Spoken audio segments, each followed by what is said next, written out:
Արևձեզ ազատությունում է Լեռնային Ղարաբաղի նախկին պատգամավոր նախարար Հայկ Խանոմյանը, շնորհակալ եմ, որ ընդունեցիք մեր հրավերը։ Մինչ արցախցիները նստածույց են անում Ազատության հրապարակում, այդ թվում եւ իրենց վերադարձի պահանջով, Հայաստանի արտգործնախարարությունը հայտարարում է, որ բռնի տեղահանությունից, ինչպես նաեւ Լեռնային Ղարաբաղի լուծարման հրամանագրից հետո այս հարցը վերադարձի հարցը, նրանց իրավունքների հարցը դուրս է Հայաստանի եւ Ադրբեջանի միջև հարաբերությունների կարգավորման օրակարգից ձեր մեկնաբանությունը։ Արտգործնախարարության հայտարարության մասին դուք հիշում եք Ռուսաստանի արդարացումները, երբ քննադատում են Ռուսաստանին Արցախում խաղաղապահ առաքելությունը տապալելու եւ այլնի մեջ, երբ որ ասում էր այդ Նիկոլ Փաշինյանն է 22 թվականին Պրահայում ճանաչել Ղարաբաղը Ադրբեջանի կազմում եւ այլն, այսինքն իր պատասխանատվությունը գցում էր թույլի վրա։ Հիմա Հայաստանի արտգործնախարարությունն իր պատասխանատվությունը գցում է թույլի վրա Արցախի կառավարության կամ վերջին կառավարության վրա մեղավորները փորձում է պատասխանատվությունից փախչել եւ այլն։ Նույնիսկ ամենավատ երազի մեջ այսպիսի հայտարարության տեքստ չենք տեսնի, երբ Ադրբեջանը փորձում է պատմությունը վերաշարադրել եւ այս պատմության վերաշարադրանքին միանում է նաեւ պատմաբան Արարատ Միրզոյանի գլխավորած գերատեսչությունը։ Սա ուղղակի ողբերգություն է, ծանր ողբերգություն եւ չգիտեմ սրա հետևանքները ինչպես ենք հանելու։ Ի վերջո այսօր գործում է մի կառավարություն, որի ծրագրի մեջ հենց առաջին կետի երկրորդ ենթակետում գրված է, որ Հայաստանը ամեն ինչ անելու է Արցախի այն ժամանակ կար դեռ երկիր Արցախի հանրապետության, Արցախի հարցի, արցախցիների իրավունքների եւ այլնի համար, Ղարաբաղյան հակամարտության արդար կարգավորման համար։ Ի վերջո սա մի կառավարություն է, որը ստանձնել է այդ պատասխանատվությունը, ստանձնել է ինչպես գործող կառավարություն ձևավորած քաղաքական ուժի իր նախընտրական ծրագրով, այնպես է կառավարության ծրագրով։ Ասում են արել ենք պարոն Խանոմյան, արտգործնախարարության այդ նույն հայտարարությունում նշվում է, որ մինչև վերջ այդ աշխատանքները ընթացել են եւ հայության իրավունքների ապահովման ընդհանուր միջազգային մեխանիզմի միջոցով անելու համար, ինչպես նաեւ դրան են միտված եղել երրորդ երկրներում բանակցությունների կազմակերպումը Արցախի եւ Ադրբեջանի ներկայացուցիչների միջև, բայց ահա Արցախի իշխանությունները մերժել են։ Դա այդքան էլ այդպես չի, օրինակ Բրատիսլավան Բաքուն է մերժել, ոչ թե Արցախի իշխանությունը եւ Արցախի իշխանությունները պատրաստ էին գնալ։ Ես այդ փուլում կառավարության անդամ չեմ եղել, ավելի լավ երևի այդ հարցին Սերգեյ Ղազարյանը պարզաբանում կտար գործնախարարը, որը պետք է գնար Բրատիսլավա, բայց ես հիշում եմ, որ նույն Արարատ Միրզոյանը շրջափակման հետ կապված, երբ որ Ադրբեջանը բլոկադա էր ենթարկել Արցախը, Լաչինի միջանցքը փակել էր եւ այլն, հանդիպման ուղղակի չմեկնեց եւ հետո լրատվամիջոցներ խուսափեց մեկնելուց եռակոմելի հանդիպման Ռուսաստանի միջնորդությամբ եւ լրատվամիջոցները պարզեցին, որ այդ օրը ինքը օրինակ անշարժ գույքի ինչ որ գործարքեր իրականացնում։ Այս ամեն ինչն էլ է ֆիքսված, չէ՞, երբ որ Արցախը քանվում էր, բլոկադայի մեջ էր եւ ինչ որ հնարավորություն կար թեմայի շուրջ բանակցելու, բայց դուք չմասնակցեցիք այդ բանակցություններին։ Հետևաբար պետք չի մեղքը գցել Արցախի վրա։ Ռուսական միջնորդությամբ ինչ որ հնարավորություն կար, պարոն Խանոմյան։ Չգիտեմ, ձեր կարծիքով Բրատիսլավայում ինչ որ հնարավորություն կար։ Ուղղակի եթե մեղքը գցում են, ասում են, չգիտեմ, Սոֆիայի կամ Բրատիսլավայի հանդիպմանը չէ գնացել, դու էլ էսմի հանդիպմանը չես գնացել։ Սակայն սրա մասին չէ՞ լի խոսքը, երբ որ ասեին, գիտեք, ինչ կա, մենք պարտություն ենք կրել, ծանր վիճակում ենք հայտնվել, ստիպված ենք այս փուլում հրաժարվել արցախահայության, արցախցիների, Արցախի իրավունքների պաշտպանությունից կամ առաջմղումից հասկանալի կլիներ, բայց պատմությունը կամ ընթացք այս ամեն ինչը վերաշարադրել այն ոճով, ինչ որ Ադրբեջանն է անում, ուղղակի անհասկանալի է։ Վերաշարադրում է, որ Արցախի իշխանությունները ռուսական կողմի հորդորներն են լսել արևմտյան հովանու ներքո չբանակցելով, ինչպես նաև Հայաստանի ընդդիմադիր շրջանակների կոչերին են տեղի տվել, ահա դրա համար է Արցախը ընկել։ Դե որ ուզում ես մեղքը քեզնից գցել, տարբեր պատճառաբանություններ կան։ Ես էլ ասում եմ, որ այդ ընթացքում Արցախում տարբեր գործընթացներ են լինում, այդ թվում ներքաղաքական, բայց դուք պաշտպանել եք Արցախի իշխանություններին։ Անմիջապես ժամանակին Արայք Հարությունյանի գործողություններն եք պաշտպանել, հետագայում նույնպես ձեր անգործությամբ թույլ տվեցիք Սամվել Շահրամանյանի ընտրությունը եւ այդ ամեն ինչը։ Հետեւաբար տվյալ դեպքում Հայաստանի ընդդիմության եւ ձեր քայլերը մի նպատակի են ուղղված եղել։ Ձեր նպատակը հավանաբար եղել է պատասխանատվությունը գցել այնտեղ նոր ձևավորված ուժերի վրա, Հայաստանի ընդդիմության նպատակը խորհրդանական հավանաբար այլ է եղել, փորձել այնտեղ իշխանափոխությունը տեղափոխել Հայաստան եւ վերածել քաղաքական գործընթացի։ Հետեւաբար միգուցե նպատակները տարբեր են եղել ձեր երկուսի, բայց գործողությունները եղել են համատեղ։ Սա բերեք չմոռանանք եւ չմոռանանք, որ Արցախում ուրիշ գործընթացներ կար ներքաղաքական եւ այլ լուծումների առաջարկներ կար, որոնց ուղղությամբ փաստորեն չգնացին ոչ տեղում, ոչ էլ Հայաստանի իշխանությունը կամ ընդդիմությունը։ Ենթադրաբար Սամվել Բաբայանի տարբերակը նկատի տարբերակը նկատի։ Պարոն Խանոմյան, եթե օրինակ Սոֆիայի բանակցությունները կանային, Ադրբեջանը շատ բարձ ասում էր, դրանք պիտի լինեին ինտեգրացիայի շուրջ։ Դա իրատեսական սցենար էր, որովհետև հիմա էլ է վերադարձի մասին խոսվում եւ Ադրբեջանը հիմա էլ կարծես այդ միայն այդ տարբերակն է ասում, եկեք ստացեք ադրբեջանական անձնագիր, եթե իհարկե դա էլ ասում է։ Կար մի փուլ, երբ մայիսն էր կարծեմ 23 թվականի, երբ որ Ալիևը հայտարարեց, որ գտեք ձեզ մեր սահմանադրության մեջ, այսինքն Ադրբեջանի սահմանադրության մեջ։ Եվ Սամվել Բաբանը, երբ որ նախաձեռնեց կամ ադրբեջանցիները նախաձեռնեցին այդ շփումները եւ որոշակի թղթեր փոխանակվեցին երկու կողմերի միջև, դա ասել որ գիտեք ինչ, գտել ենք մենք ձեր սահմանադրության մեջ, ձեր սահմանադրության մեջ կա ինքնավար հանրապետություն, Նախիջևանի ինքնավար հանրապետություն, հետեւաբար կարա լինի նաեւ Լեռնային Ղարաբաղի հանրապետություն, որպես ինքնավար հանրապետություն, եւ կարող ենք այս շրջանակում զրուցել, որտեղ տարբեր հարցեր են քննարկվում հարկերի, Հայաստանից եկողապրանքների մաքսազերծման, Ադրբեջանից եկողապրանքների քաղաքացիության հարցը, ինչպես պետք է լուծվի, ինչպես պետք է ինքնազգային գվարդիան, ինչպես պետք է գործի եւ այսպես շարունակ։ Հետեւաբար, որովհետեւ այդ փուլում Ադրբեջանի գլխավոր նպատակը Ռուսաստանին Ադրբեջանից հանելն էր, տարածաշրջանից հանելն էր, եւ այդ դրա շուրջ գոնե կարող ենք խոսել եւ գալ ինչ-որ համաձայնությունների։ Ակնհայտ է, որ չգիտենք ինչպես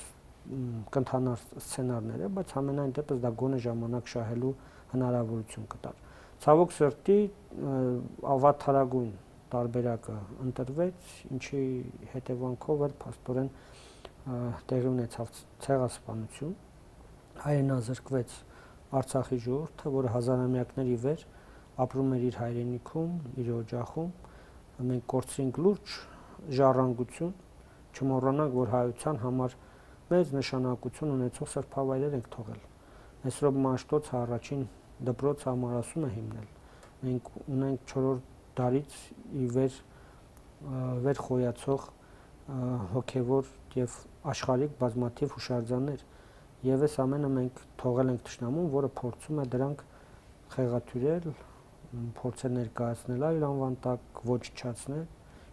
ականատես ենք լինում ամեն օր։ Այդ հնարավորությունը արդյոք իրատեսական էր, եթե նույն Ալիևը ասում էր, որ բացառում են որևէ կարգավիճակ, ել չասած ձեր բերած Նախիջևանի օրինակը, որտեղ ադրբեջանական բանակ են գնում, ադրբեջաներեն դպրոցում սովորում, ել չեմ ասում, թե ինչ եղավ Նախիջևանի հայկական ժառանգության հետ։ Ամենայն դեպս այդ ամեն ինչի շուրջ բանակցություններ կային, թե հետո ինչ կլիներ, կտեսնեինք, բայց խոսքը այս տարբերակը առաջացավ այն ժամանակ, երբ էլ ոչ մի շանս չկար, այսինքն հենց Հակարի գետի վրա էր անցակետը դրել, միջև այդ հիշում եք Շուշին է շրջափակված եւ որոշակի հնարավորություն կար գնալ գալու։ Բայց ամենայն դեպս ելի եմ կրկնում, եթե գոնե 23 թվականի սկզբներին իշխանության մի մասը, ասենք նույն պետնախարարի պաշտոնը լայն լիազորություններով զիջեին Սամվել Բաբայանին, վստահ եմ, որ այդ ելքը չենք ունենա։ Ծայրահեղ դեպքում, եթե նույնիսկ այդ ելքը լիներ վերջնական հայաթափեր Արցախ, ապա կազմակերպված տարհանում կլիներ։ Այդ բենզինի պայթյունը չլիներ։ Այսինքն խոսքը հարյուրավոր զոհեր, 500 զոհից, այսինքն մի օրում մենք կորցրեցինք 230 հոգի բենզինի պայթյունից, այդքան զոհ տվեցինք, 70 հոգի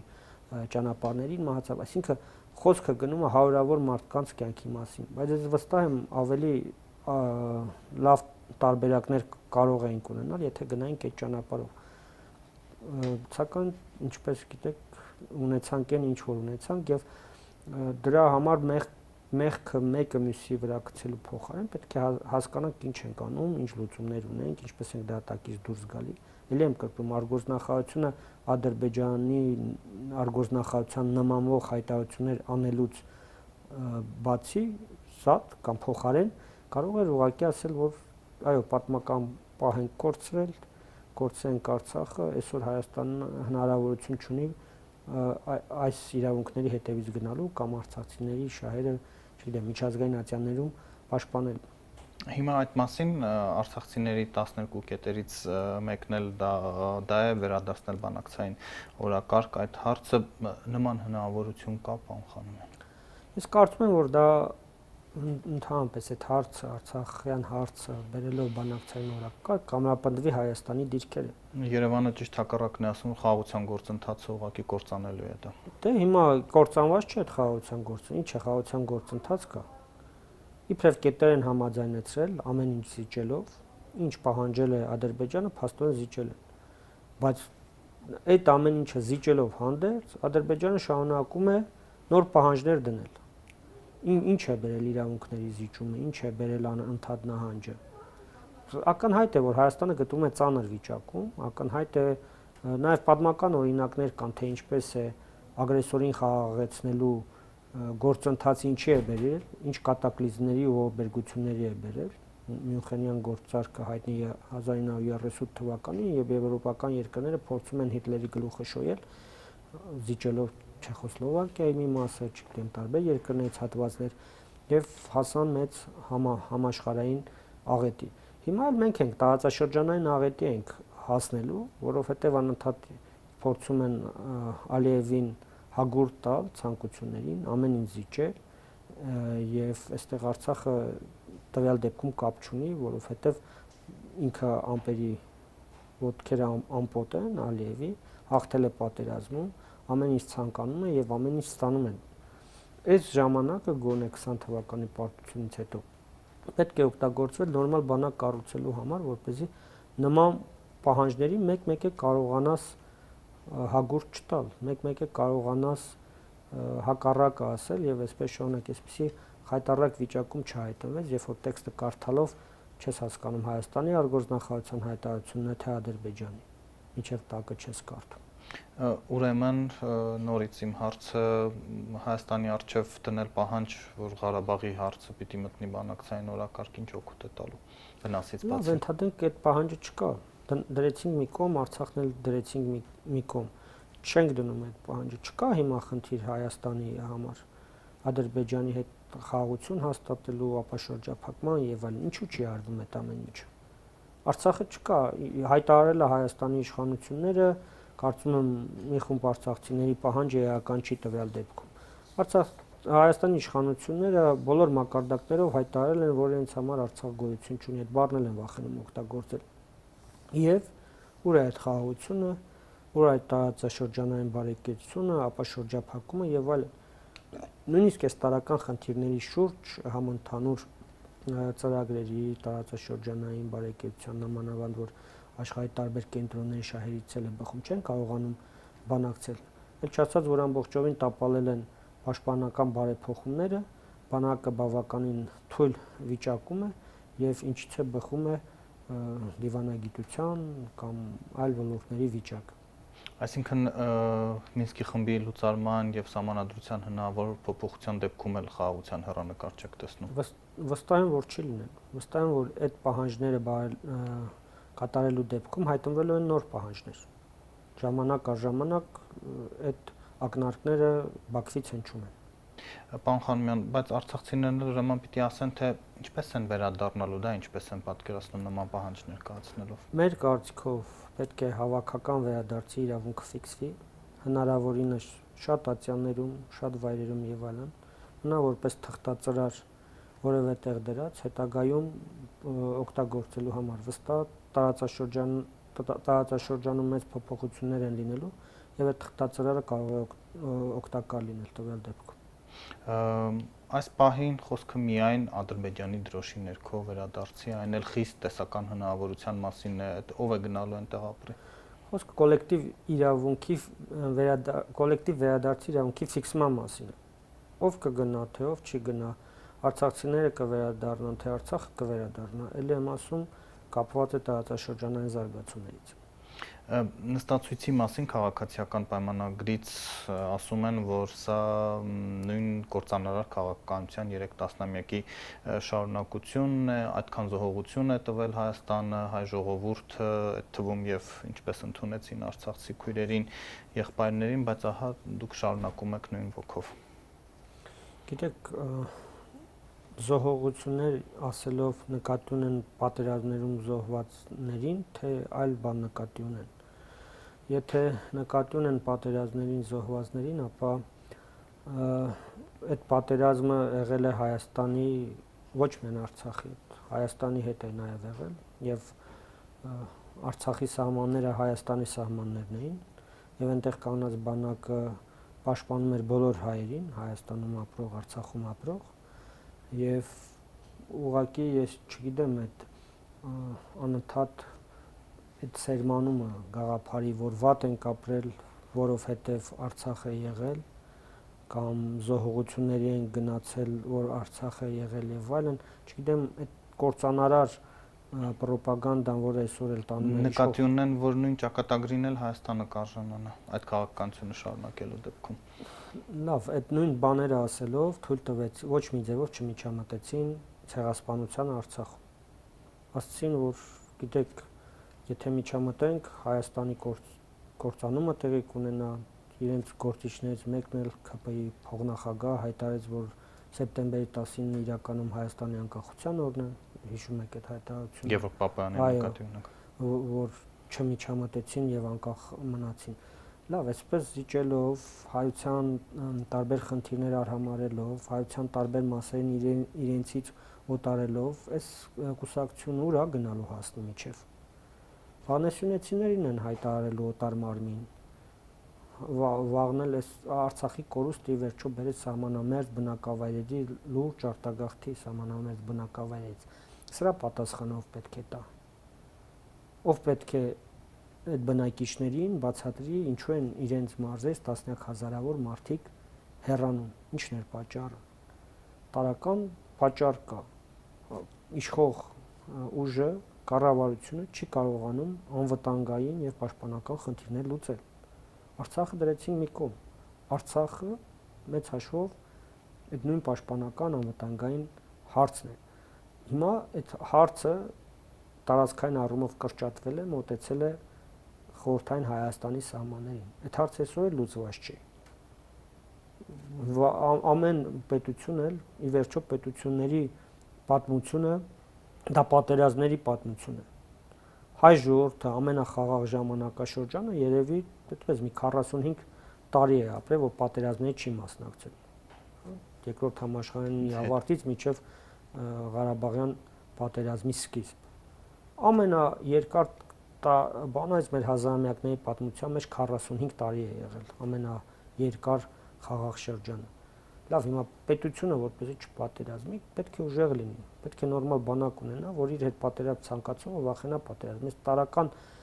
ճշմարտությունը ինչպես կարելի է չհասկանալ։ Ինչպես կարելի է բանակ չկառուցել եւ անընդհատ մեղադրել արցախցիներին, չգիտեմ, նախկին իշխանություններին, այդ թվում բոլոր իշխանություններին։ Մեղադրել այն իմաստով, որ հանրահավաքը նստածույցը քաղաքական պայքար է, 1 տարուց Հայաստանում ընտրություններ են, ահա ինչ-ինչ շրջանակներ շահարկում են արցախցիների հույզերը։ Իսկ որ շրջանակներն են շահարկում, որ շրջանակները շահարկում են, արդեն շահարկել են, այդ թվում դուք։ Այդ թվում այսօրվա իշխանությունը, այդ թվում Ստեփանակերտի հրապարակում, տարբեր հրապարակներում բազմաթիվ անգամ շահարկել է արցախցիների հույզերը։ Իսկ մարդիկ դուրս են եկել տարական իրավունքների համար, եւ ես չեմ կարծում, որ այդ հանրահավաքի կամ այդ շարժման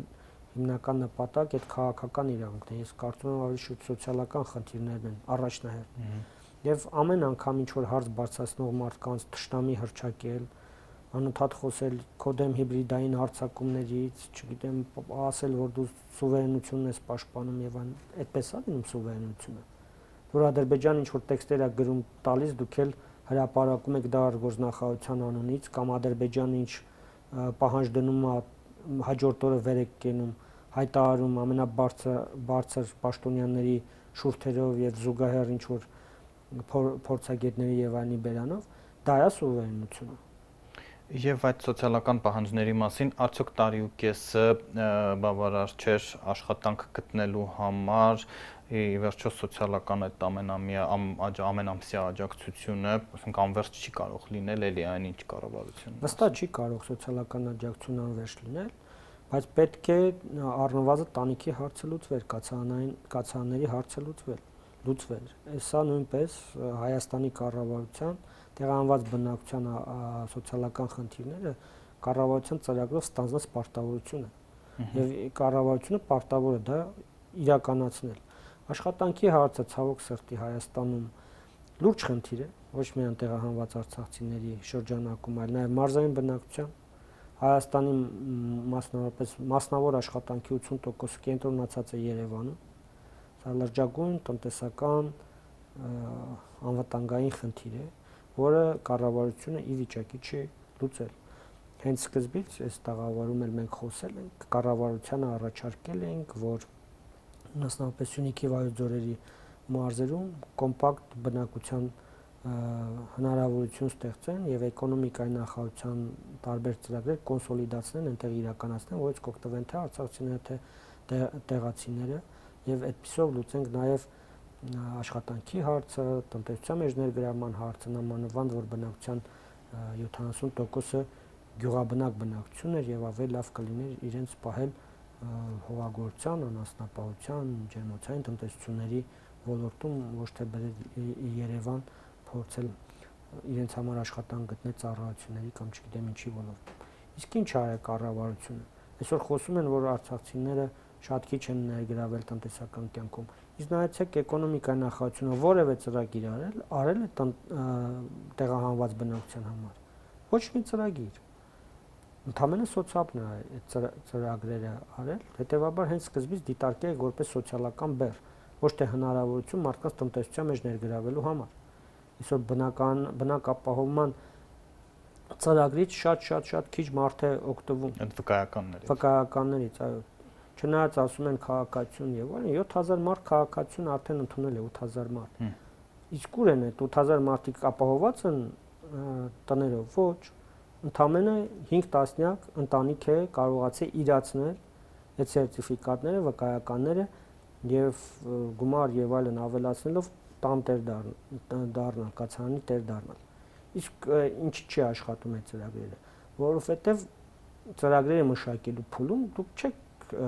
քննարկել, որտեղ ներկայացուցչական որոշումներ չեք կարողանում կայացնել։ Ձեր գլխից ինչ որ բան եք արել, թղթի վրա հանձնել, ասել եք վերջ, մենք տվեցինք եւ այլն։ Իսկ գիտեք, այդ ծրագիրը տների վարձերի փոխհատուցման, որ իրականացնում է Հայաստանը, ինչքան է կազմի բյուջե։ Ընդամենը 1.5%։ Այսինքն 1.5% ծախսելով դու հնարավորություն ես ունենում 100,000